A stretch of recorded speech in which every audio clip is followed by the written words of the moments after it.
G'day everyone, it's Curtis here and welcome to an On The Back Wheel video. Today I'm doing my 2024 lightweight adventure bike buyer's guide. What defines a lightweight adventure bike? This is tricky because there aren't many true lightweight adventure bikes out there. Thankfully, there are some great options in a variety of different styles. In this video, I'm going to categorize them and rank them by off-road and street capability. I've set up some ground rules. Number one is you must be able to buy the bike in 2024. Number two is the weight. I've capped it at 175 kilograms. Yes, that is quite heavy. However, there is a pretty even spread here from about 115 kilos up to 175. Most of the bikes are significantly lighter than that though. Third, it must be reliable. I'm not going to put a bike in here if it doesn't have a good reputation for reliability. Next, the bike must have a minimum of a 19-inch front wheel and be off-road capable. And lastly, the bike must get reasonable fuel range or be able to modify it so it can get good fuel range. I've divided the bikes up into 4 different categories. First, we got the small capacity dual sports, then we got enduro bikes, more competition style, large capacity dual sports, and adventure bikes. Now that may sound weird saying adventure bikes in a light adventure bike video, but these are your more street focused bikes. Alright, let's just get stuck in. First, I'm going to do the Suzuki DRZ 400. What a stalwart this thing is. It's been relatively unchanged since its release in the early 2000s, and there's a reason why it's so popular. If you're doing proper off-road adventure trips, this is one of the most popular choices. It's reliable, it's pretty lightweight, 140 kilograms wet. It's well priced in Australia, they're about 10.5 grand right away. Good oil capacity at 1.7 litres, and there are tons of modifications out there. The 5-speed gearbox is a bit oddly spaced for me. I think 5th gear is too short, so it's a bit buzzy and hard to manage at highway speeds, but most people kind of gear it out and just put up with it.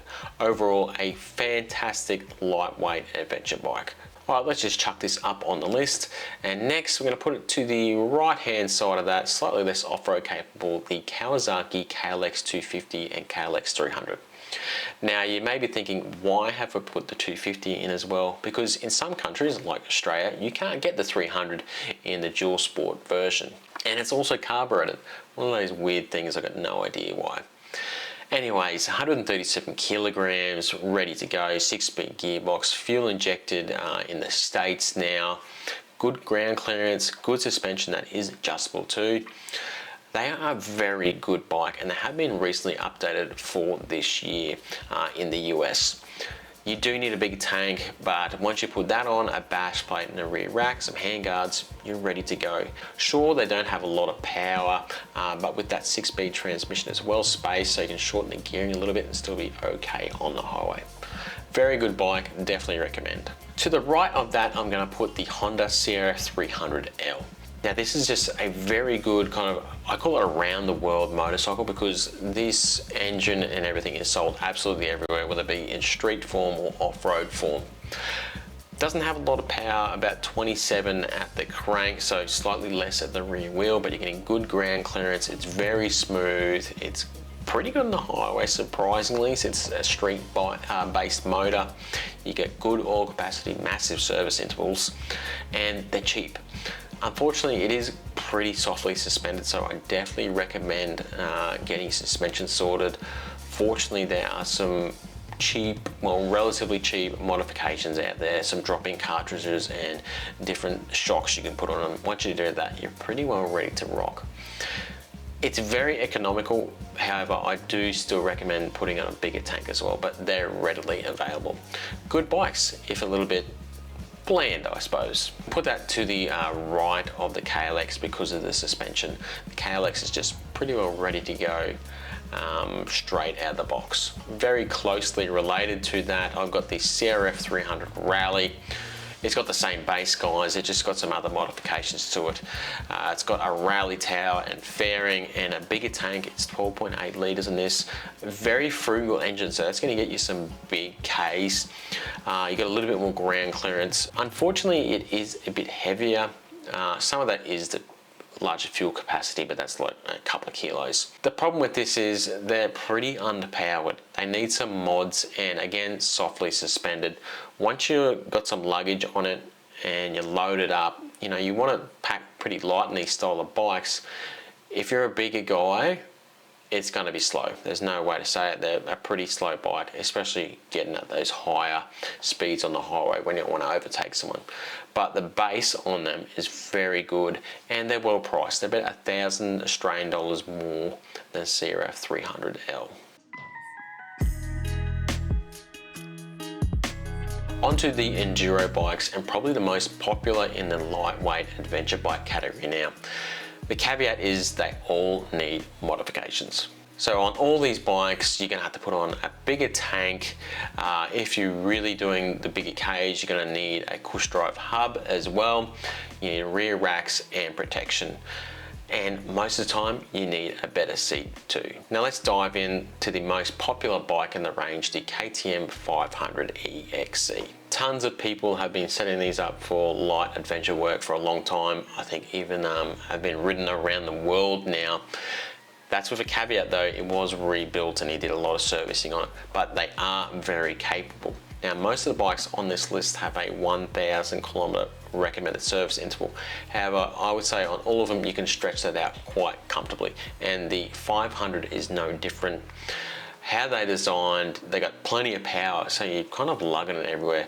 1,000 kilometers is for racing pretty much. Generally on adventure bike rides, you're not flogging them everywhere, so you can stretch it out to your 1,500 or 2,000 kilometers. Now, if you're doing what these are designed to do, dirt work, you know, avoiding the highways, avoiding the bitumen and higher speed sections, and just going on dirt focused adventure bike rides, that's a lot of riding. Less 1,500 kilometers of dirt riding is a lot in multiple days. So generally you can do your trips and then come home and do a big service on it then. The KTM 500 has a ton of modifications out there for it. The world is your oyster with these, and it's how much you want to spend. That is one of the big things to mention on the KTM 500. They're expensive to buy.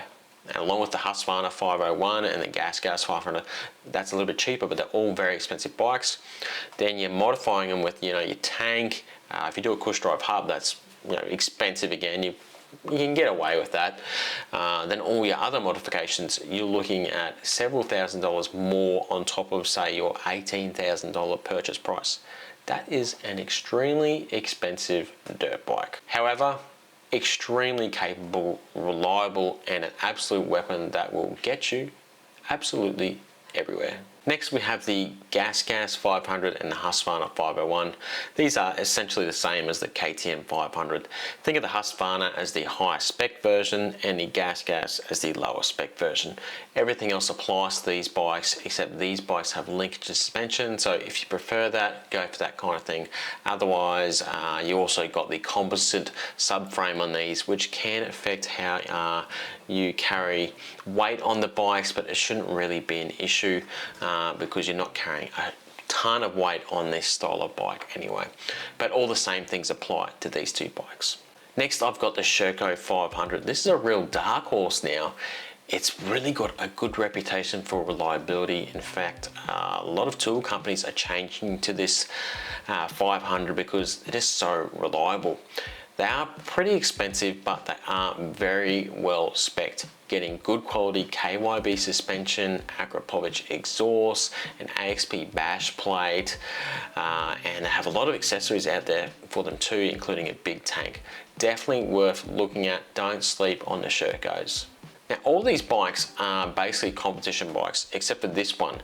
This is the SWM RS 500. It's a bit more old school than the old bikes, and it makes sense because it's based off the 2010 Husqvarnas, so it's got that old school thumper in it that puts out gobfuls of power. Now, it's a good bike, very good bike, KYB suspension. It's got a little bit bigger oil capacity as well, and they recommend 2,000 kilometer service intervals for this, so that is very good. However, it's let down by a limited dealer network. In fact, they've dropped them here in Australia. They're not importing them anymore. You still can get them overseas, and you do need to sort out the emissions on them. In Australia, people really you really want to put a tune through it, and I believe it's the same overseas. However, they do put out really good power, they got good suspension, and are a good bike once you get them sorted. After that, we have the Beta 480 or 500. Now I say that because in Australia it's a 480, then overseas in other countries it's a 500. It's the exact same bike and the same engine capacity, just a different name. Now these are amazing. Beta is arguably on top of the game at the moment. They're winning everything. They make fantastic bikes. They're not as expensive as KTM's either, and these are getting a great reputation in the lightweight ADV sphere. You know, a lot of people are using these instead of the competition. They got a great reputation for reliability, and you can still get tons of mods for them. I really want one. These things are the real deal. Next is the old faithful, the Yamaha WR450F. This arguably started the lightweight adventure bike craze. You know, a lot of people were using these. These are the standard. They aren't perfect. They got a 5-speed transmission, which suits the style of bike it is. This is, you know, a competition enduro bike, and nowadays they've really leaned into that. They're basically a YZF now. They are very racy. Back in the day, they weren't as much. They were, you know, a little bit heavier and a bit more. Still had a lot of power, but they weren't as racy as the other bikes. Nowadays, very focused. However, that engine, still absolutely bomb-proof and rock solid. It's got that 5-valve head. I really recommend these, but you got to be willing to put up with that 5-speed transmission in the transport sections and on the road. However, there's a ton of mods out there for them, and they're an absolute weapon. Next, we have the large capacity dual sports. Now, some of these are absolute stalwarts and some of these are new to the game. We're going to start off with the Cove 450 Rally. Now, this is the talk of the town at the moment. It took a small Chinese company to kind of give us what we wanted in a lot of ways. It isn't perfect though. Upon launch, it's not as powerful as we would have thought. Some early videos are kind of oversold it, I think, and took the piss a bit. But it is still a very good option. It's well priced. It's got pretty good power still. Good suspension. It is known to be a bit firm if you're not pushing it hard. I'd be curious to see if you can adjust that out. It's got huge fuel range, but the weight is getting up there a bit, 164 kilograms. But that's, you know, a bit of a sweet spot, I suppose, if you had a bit more power. I'm really keen to see where this bike goes with a few updates, and a little birdie told me that it's coming to Australia soon, so look out for it. A slightly controversial bike in a few ways, we have the Honda CRF 450 RL. I'm going to put this to the left of the Cove. It is significantly more off-road capable in some ways, just due to the lighter weight. The reason I put it in here and not the enduro bike category is because Honda really putting this more as a trail bike. They're definitely trying to break away from it being a competition bike, and I can see why. It's a little bit heavier, it's got sound deadening here and there, it has a huge rebuild interval, like 32,000 kilometers, which is fantastic, and it's got a stronger subframe. It still has the issue where it needs to be uncorked, which is good in that it's a learner bike, and once you get more comfortable on a bike, you can uncork it and get more power. However, it would be good to just have a throttle stop or something in there instead of having to fork out and get an exhaust and ECU. It does have those short service intervals. You can stretch them out, but it is a bit disappointing they didn't add a bit more oil capacity to these to kind of make it the modern DRZ 400. But overall though, still a very good option. Keeping on the Honda theme, we have the XR650L, an absolute stalwart. It's been unchanged since the early 90s. All they've done is update the colors and graphics, but it is still a rock solid bike. There are a ton of accessories out there for this bike now, and surprisingly the weight isn't too bad. It's got a lot of suspension travel, a lot of ground clearance. Slap a big tank on it, get your jetting right, and you're pretty well sorted with this, and it's still extremely competitively priced. Keeping on the theme of old school thumpers, next we have the Suzuki DR650. You know about the DR, it's an absolute weapon. Unfortunately, it's discontinued in Australia and pretty well everywhere except the States and Canada, but you can still pick one up readily. 166 kilos, pretty good power once you uncork them. You can do a lot of it yourself. Carburetor, absolutely no electronics. Open up the airbox and exhaust, put a different exhaust on or modify the stock one, and put a big tank on it. You're pretty well ready to go. There's a reason why a lot of people still use these as one of the go-to off-road adventure bikes. Next is an absolute weapon, the AJP PR7.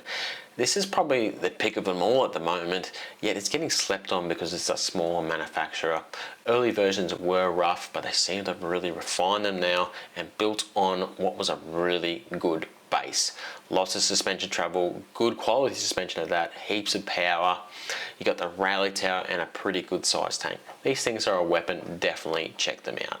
Now this, I'm going to put just to the right of the CRF 450 RL, just because it's a bit heavier, and the RL is pretty well a enduro bike, where this is a bigger competition style rally bike. The KTM 790, Gasgas 700 and Husqvarna 701. These are a bit of a stalwart nowadays. Early models didn't have the greatest reliability, but they seem to have ironed that out when they went to the 690 design, and they just kind of refined it since then. Think of this as a newer high performance DR650 with twice the horsepower. It's got good suspension, the weight is pretty good for such a big bike, gobfuls of power, and yes, they have pretty small tank range, but you can modify that with adding an additional tank to them. Next we have the SWM Super Dual. This was supposed to be the chosen one, and it was very close. Unfortunately, you can't even buy it new in Australia anymore, and a couple of little issues let it down, including a limited dealer network. It very nearly has it all. Performance is good. They just struggled a little with emissions and getting the fueling right. But once you got that sorted, it was a cracker bike.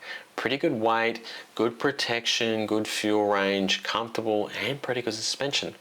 This is a good bike. Definitely check it out if you haven't. So I'm going to put this second from the right, just ahead of the DR650, just because in stock form it's a little bit better suspension wise. If you were to mod the DR, it would be a little bit ahead of it. Next we have the street-based adventure bikes. I'm going to start off with the Kawasaki Versys X300, 175 kilograms, 180 milligram clearance, and about $9,000 right away Australian. A very good price. It is based off a street motor, so you do have to rev it a little bit more. Just look at that peak torque. It's at a high 10,000 RPM, so you're going to ring it a little bit more. However, this is a more road-based bike. It's made for touring and then going on gravel and dirt roads, you know, exploring in those a little bit, not for your hardcore kind of riding. So consider it more for that. A very good bike, and they get a really good reputation nowadays. And next, I'm going to have the BMW GS310. This is getting a good reputation, and a lot of people like them. They're 175 kilograms, 11.5 litres, so you're getting good fuel range. They do have cast wheels, so you're getting a 19-inch front on these, about 180 mil of ground clearance. Now, it does have a little bit more ground clearance than the Versys, but I think it's a bit more road focused all round. So we'll put that to the right of the Versys. Next we have the KTM 390 Adventure. Good all-round specs, the motor's pretty good. It is based off the road bikes, but it still does a good job. Stock, these are pretty sorted. You get 14.5 litres capacity. Now you got spoked wheels as well, so you can get some big Ks out of these, and these are a really good base. I'm going to put this to the left of the other two bikes that are there. So there we have it, guys. That is my 2024 lightweight adventure bike guide. Now, as I said, the enduro bikes, they're all extremely capable. They're pretty much on the same level, except the SWM, still an absolute weapon, but just a little bit heavier than the rest. The large capacity dual sports, look into that. They all vary so much. You know, none of them are bad choices. They all vary so much, so it depends what you want. There's so many choices nowadays, and it's good to see manufacturers coming out with new things. Yes, some are like the old reliables, the DRZ, the KLX, the CRF. You know, they're kind of boring, a lot of these, and they've been around forever. But then you got new exciting things like the Cove. It's given the manufacturers a bit of a punch in the mouth, hopefully gets them moving a bit. Give us a CRF 450 rally, everyone. What are you guys doing? Give it a bit more oil capacity, 2,000 kilometer service intervals, 3,000 like a DR or something. And a new DR, where is that? 650 and 400. But we still have some fantastic options out there. Just be wary that a lot of these, they're not perfect at all. They need a lot of mods. Or you got to spend some money on them. Push drive hubs, stuff like that. If you want to go down that route, it can get quite expensive. Or you can just leave it off and try and stay off the pavement as well. If there's any bikes I missed out on, put them in the comments down below. Any ones you recommend, put them there too. And what bike are you running at the moment? What light adventure bike setup are you running? I really want to know. Put that in the comments and we'll get some good chats going about those. If you haven't, check out my 2024 Adventure Bike Buyer's Guide as well. I've also got a review for the Africa Twin coming out. I'm going to be doing a lot of content on that. So keep your eyes peeled. If you haven't, hit that subscribe button and keep it on the back wheel, guys. Catches.